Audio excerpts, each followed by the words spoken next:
Hello again YouTube, Enzo back bringing you another video, and today I'm going to continue looking at my BMW. As you can see, I just popped the engine and just having a quick look at everything now. Basically what I'm going to do today is I'm going to give it a damn good clean. The car's been running fine, no trouble at all. I did have a bit of a ticking noise when the car was starting up first of all. It turns out I was a little bit short on oil. I didn't have a warning light on the dashboard, so I've just checked the oil this morning now, and it's all been topped up, so that should resolve that. It's going in for a service in the next 2 weeks anyway, so we'll have an oil change, a filter change, spark plugs, air filter, all that kind of stuff. So what I'm going to do today is, I don't know if you can see that on the camera now, but there now there's a little bit of soot, and it's a little bit, as you can see there now, so there's a little bit of a leak there, so it looks like I might have to change the top head gasket. And what's concerning me is, if you can see there, if I can get the torch to work, that's better.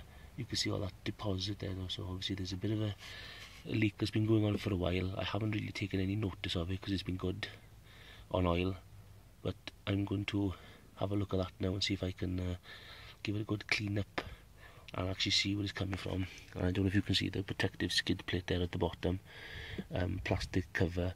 I'm going to get the car up on some ramps later and I'm going to take that off, and I'm going to see, because the most common oil leak is under the driver's side, and this is a steering wheel there now, so I'm going to take that off now and have a damn good look around.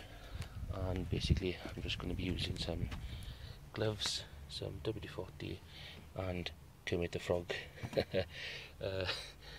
pajama bottoms that I cut up for my kids because they were too long, so I'll be using those now and giving everything a damn good scrub, and hopefully we should see well the leaks come out. And I just generally want to give it a good tidy up anyway because it's quite unloved, it's quite a heavy. There was a massive spider there somewhere, I don't know where he's gone, but trust me, he's there, and he's going to be evicted. So stay tuned, give me a couple of hours and we'll see where we go from there. Okay, ta-da then.